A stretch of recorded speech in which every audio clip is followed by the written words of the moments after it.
Assalomu alaykum hurmatli vatandoshlar va odatdagi yangiliklarimizni boshlaymiz. Boshlashdan oldin katta iltimos, meni ko'rayotgan bo'lsangiz, podpiskani bosinglar. Podpiska bizning kanalimizga rivojlanishiga juda ham yordam beradi. Iltimos, shuni bosib qo'yinglar. Rossiya kompaniyalari o'zbekistonlik migrantlarni ishga taklif qilmoqda.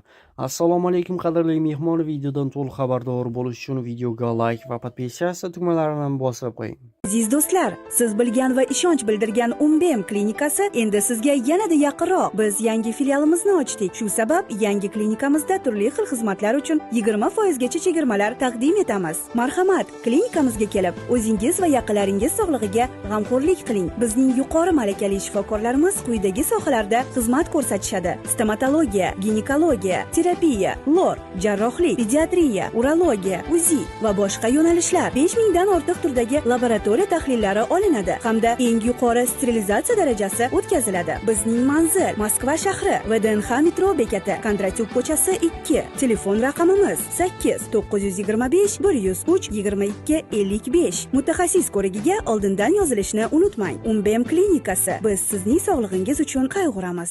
Rossiya kompaniyalari o'zbekistonliklar uchun 38 mingta ish o'rni taklif qilmoqda. Migratsiya agentligining sudgacha va sud tartibida nizolarni hal etish bo'limi boshlig'i Islomjon Hamrayevning so'zlariga ko'ra, hozir Rossiyaning 90 dan ziyod kompaniyasi bilan hamkorlik yo'lga qo'yilgan.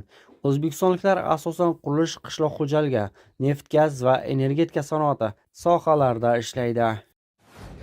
Rossiya ichki ishlar vaziri Vladimir Kolokosov mamlakat uchun foydasi yo'q bo'lgan migrantlarni quvib chiqarishni taklif qildi. Bu haqda vazir o'zining Telegram kanalida e'lon qilgan video murojaatida so'z ochgan. Uning aytishicha, ish joyidan ayrilgan, oliy o'quv yurtlaridan chetlatilgan, barmoq izlarini topshirmagan, rus tilini o'rganmagan va jamiyatga foyda keltirmagan migrantlar mamlakatni tark etishi lozim. Kolokosov ko'chalar va turar joy hududlarida noqonuniy migrantlar bo'lmasligi kerakligini aytgan. Shuningdek, u migrantlar orasida jinoyatchilikka qarshi tizimli choralar ko'rishga chaqirgan. Vazir migratsiya bo'linmalaridagi navbatlarni bartaraf etish zarurligini ham qayd etgan va hujjatlarni o'z vaqtida shovqinsiz tartibli ravishda qabul qilishni taklif qilgan. Rossiyada migratsiya siyosatini keskinlashtirishning yangi bosqichi 2024-yilning bahorida boshlangan. Shu yil boshidan boshlab Ichki ishlar vazirligi nazorati ostidagi shaxslar reyestri ishga tushirilgan.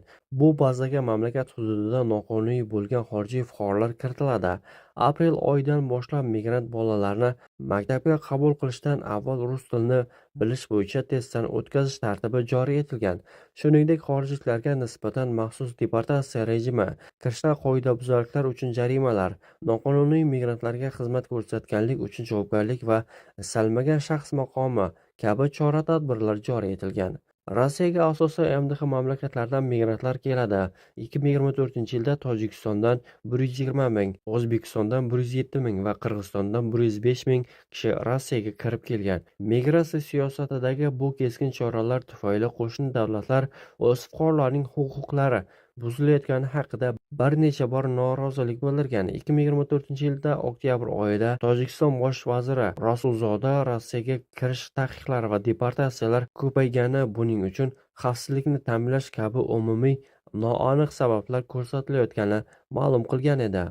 Aprel oyida Moskvadagi Bodris hammomida o'tkazilgan antimigratsion reyddan so'ng Qirg'iziston Rossiya bosh elchisiga norozilik notasini topshirgan. Ushbu reydda respublika fuqarolari qo'lga olingan va Qirg'iziston tomoni Rossiyani bunday vaziyatlarga yo'l qo'yilmaslikka chaqirgan. 10-iyun kuni esa O'zbekiston ham Rossiya hududida o'zbekistonliklar ustidan o'tkazilayotgan tekshiruvlar yuzasidan xavotir bildirgan va migrantlarga hurmat bilan munosabatda bo'lishni talab qilgan edi.